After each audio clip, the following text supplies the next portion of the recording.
World tour के मोअज़्ज़ज़ मेहमानों को मेरी तरफ से खुशामदीद। अगर आप यूके में हेल्थ वर्कर वीज़ा के ऊपर या स्पॉन्सर वीज़ा के ऊपर आ रहे हैं या आने का सोच रहे हैं तो काइंडली इस वीडियो को मिस ना कीजिएगा।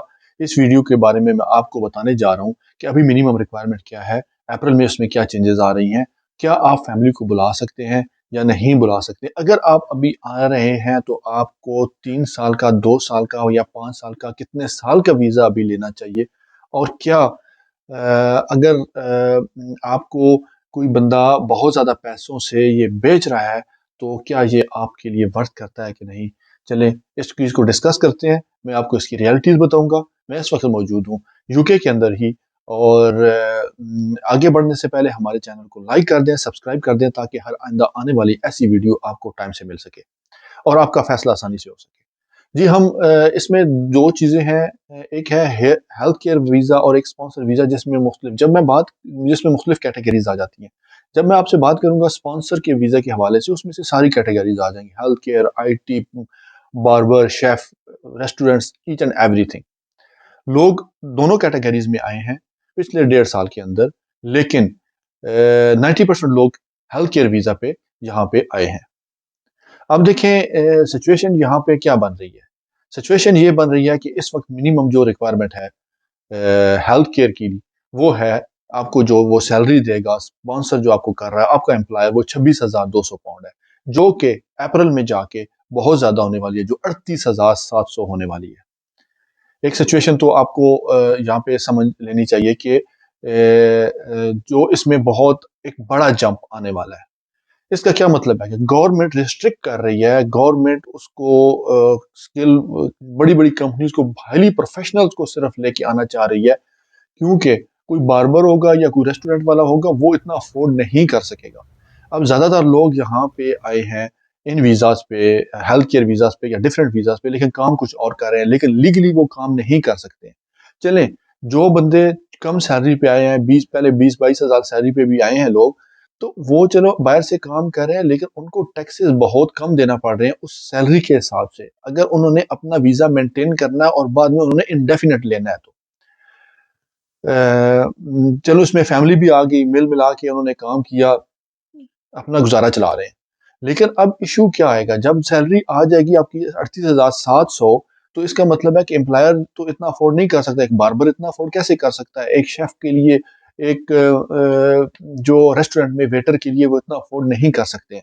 लिहाजा वो क्या करेंगे, हाँ जी आपको स्पॉन्सर बेचेंगे, कहेंगे आप आके खुद टैक्स देते रहे।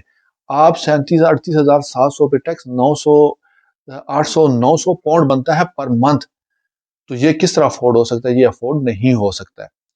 अभी मैं आपको एक छोटा सा सिनेरियो बताता हूँ, एक सिचुएशन बताता हूँ। हमारी एक जानने वाली हैं, उन्होंने एक वीज़ा लिया है 20,000 पाउंड का। अब देखिए वहाँ पे 20,000, 30,000, 25,000 पाउंड तो लोग लगा के आ रहे हैं, लेकिन आगे नई सिचुएशन देख रहे हैं कि आगे हमारे साथ होने वाला क्या है।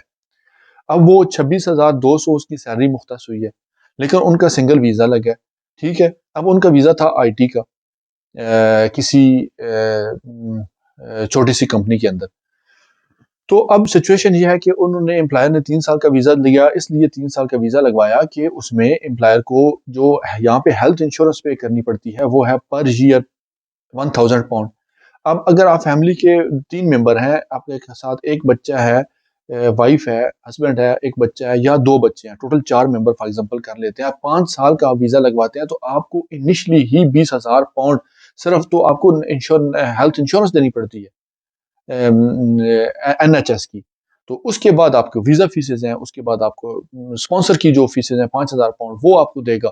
तो ये वीज़ा बहुत ऊपर निकल जाता है। फिर यहाँ पे अब आप आएँगे तो आप इतने टैक्सेस 38,700, अगर आपकी सैलरी मेंटेन नहीं होती है या उसके ऊपर आप टैक्स नहीं देते हैं, तो आप यहाँ पे रह ही नहीं सकते। आप कैसे अफ़ोर्ड करेंगे ऐसी चीज़ों को? लिहाज़ा अभी इस सिनेरियो में अप्रैल तक तो जो बंदे आ रहे हैं वो कोशिश करें कि 3 साल वाले वीज़े पे ना आएँ, 5 साल वाले वीज़े पे आएँ। चलें, फिर भी एक मिनिमम थोड़ी-सी कम रिक्वायरमेंट है, टैक्सेस की कम रिक्वायरमेंट है, अपनी फैमिलीज़ को साथ लेके आ रहे हैं। आगे क्या होने जा रहा है? अगर आप हेल्थ केयर वर्कर वीज़ा पे हैं, तो अगर आपकी सैलरी 38,700 नहीं है, तो आप फैमिली को नहीं लेके आ सकते। अब आप सोच रहे होंगे कि फिर क्या करेंगे? मैं तो चलें ठीक है, मेरा तो शादीशुदा नहीं हूँ, लेकिन मैं मेरे फैमिली को क्या लेके जाना है? लेकिन आपको 38,700 पाउंड कोई ऑफ़र करेगा ही नहीं। अगर जो देगा वो आपको ओरिजिनल नहीं देगा, आपको सैलरी नहीं देगा, वो कहेगा ठीक है भाई आ गए हो, अपना कहीं काम ढूंढो करो और मुझे टैक्स पे करते रहो और मैं तुम्हारा काम चला लूंगा। अब टैक्स कितना होगा 38,700 पे, ये तो बंदे को नहीं पता होता। जब यहाँ पे आता है तो उसको पता चलता है कि इस पे टैक्स 700 से 800 पाउंड टैक्स बनता है। लेकिन जब वो बाहर काम कर रहा होगा, वो कर रहा होगा, बहुत ज्यादा उसने तीर मार लिया तो वो 1500, 1600, 1700 पाउंड पे वो काम कर रहा होगा। अब 1700 पाउंड पे, 1600 पाउंड पे वो अगर काम कर रहा है, उसमें से 700, 800 पाउंड टैक्सेस दे रहा है। उसके बाद आपकी अकोमोडेशन है, आपकी फूड है, आपकी ट्रैवलिंग है, यहाँ पे तो और मिसलिनियस एक्सपेंसेस बहुत ज्यादा होते हैं। ठीक है, तो आपके पास तो 5 साल के लिए तो कुछ भी नहीं बचा, 1 रुपया भी नहीं बचा। अब चले, मैं ये एक सिचुएशन सिनेरियो हम डेवलप करते हैं कि चले आपने 5 साल भी गुजार लिए, आपकी शादी भी होगी, फिर क्या करेंगे? फिर मसला ये है कि आपको यहाँ पे इस वक्त 18,600 था जब आपको अपनी फैमिली को लेके आने के लिए, अप्रैल में इसको 29,000 तक कर रहे हैं। अगर आप जब सिंगल वाइफ को लेके आना चाह रहे हैं तो यहाँ पे आपको salary minimum per year 29,000 pound करनी कर दी जाएगी अप्रैल में। अब 1 जनवरी 2025 से ये भी 38,700 हो जाएगी। अब थोड़ा सा सिनेरियो को समझिएगा, 38,700 जिसकी सैलरी होगी वही सिर्फ फैमिली को बुला के सकेगा। अब 38,000 सैलरी यहाँ का जो नेशनल है वो भी किसकी होती है? यहाँ पे तो बहुत हाईली प्रोफेशनल जो लोग होते हैं उनकी इतनी सैलरीज होती हैं। अब यहाँ पे रुकिएगा, अब हम कहते हैं जी हम 38,700 भी अफोर्ड कर लेंगे। नहीं भाई, जब आप 5 साल बाद अपना इंडेफिनिट लेंगे, उसके बाद पासपोर्ट लेंगे, तो उस वक्त तो ये 45,000 तक हो चुकी होगी। इसलिए प्लीज, अगर आप सिंगली आना चाह रहे हैं या फैमिली के साथ आना चाह रहे हैं, प्लीज इसको केयरफुली सोचें, बैठें, किसी से मशवरा करें, एक फिजिकल कैलकुलेशन करें। ये ना देखें कि मैं वहां से निकलूं भागूं। 30-30 हजार, 32-32, 35-35 हजार पाउंड लोग दे के आ रहे हैं। 35,000 पाउंड से आप, मैं सिचुएशन को समझता हूँ, मैं अब 2 माह पाकिस्तान रह के आया हूँ, सिचुएशन को समझता हूँ कि पाकिस्तान में अगर नहीं है इन्वायरमेंट काम करने का, अगर आप समझते हैं वहां भी मुश्किलात ज़्यादा हैं, देखिए और अपॉर्चुनिटीज दुनिया में बहुत ज़्यादा अवेलेबल है। आप दुबई में अवेलेबल है, मिडल ईस्ट में, सऊदीया में, आपको और मुख्तलिफ कंट्रीज हैं जहाँ पे ये अपॉर्चुनिटीज अवेलेबल हैं, जहाँ पे आप इजीली जाके इतनी अमाउंट में एक अच्छा बिजनेस करके एक अच्छी अर्निंग और अच्छी लाइफ, और वहाँ पे पासपोर्ट भी ले सकते हैं। हमारी वीडियो देखें, मैं आपको मुख्तलिफ अपॉर्चुनिटीज भी बताता हूँ कि क्या करना है, कैसे कहाँ पे आप जाके अपनी इन्वेस्टमेंट कर सकते हैं और चीज़ें सिक्योर कर सकते हैं। यहाँ पे जब आप पैसे लगा के आ जाते हैं तो आपके पास बिल्कुल जेब खाली होती है। लिहाजा मैं पहले रिकमेंड करता था कि आपको आना चाहिए यहाँ पे। अभी इस सिचुएशन में मैं रिकमेंड नहीं करता कि बंदे को यहाँ पे आके अपनी फैमिली को, यहाँ पे एक्सपेंसेस बहुत ज़्यादा हो चुके हैं, यहाँ पे घरों के रेंट बहुत हाई हो चुके हैं, फूड महंगा हो चुका है, मौसम एनवायरनमेंट ऐसा होता है, इम्यूनिटी लेवल आपका डाउन हो जाता है, लिहाजा आप अफोर्ड नहीं कर पाते हैं यहाँ पे आके। तो इसलिए ये जो आपने डिसीजन लेना है, ये बहुत सोच समझ के लेना है। अगर कोई इस टाइम पे अप्रैल तक कोई आपको ऑफर कर रहा है तो उसको मिनिमम 5 ईयर्स का पकड़े, क्रैप करें।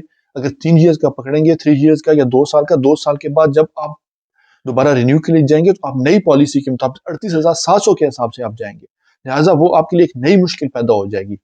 ठीक है, तो आप इस चीज को थोड़ा सा सोचिएगा, समझिएगा, किसी से मशवरा करें, अपने दोस्तों भाइयों से जो यहाँ पे लोग रहते हैं, फिर इस स्टेप को लीजिएगा। यहाँ पे आके लोग कामयाब भी हैं, मियाँ बीवी दोनों काम कर रहे हैं, गुजारा चल रहा है, गुजारा चल रहा है, मैं आपको बता रहा हूँ। तो जब आप फैमिली के साथ होते हैं, छोटे 7 बच्चे होते हैं, तो एक बंदा काम कर सकता है, दोनों फिर नहीं काम कर सकते फैमिली के साथ। मैं यहाँ पे कितने लोग हैं उनको देख रहा हूँ जो अब पीछे से पैसे मंगवा रहे हैं, पीछे से कहाँ पे कुएं तो नहीं है कहाँ आप पाकिस्तान में हर बंदे के। तो इसलिए लिहाजा अगर आप ये डिसीजन लेना चाह रहे हैं, तो आपको ये चीज़ थिंक आउट दोबारा करें, री थिंक करके अपना सुकून से, ताकि आपको यहाँ पे आके दोबारा परेशानी ना हो। चलें, अभी तक के लिए इतना ही, नेक्स्ट वीडियो का इंतजार कीजिएगा। अल्लाह हाफिज़।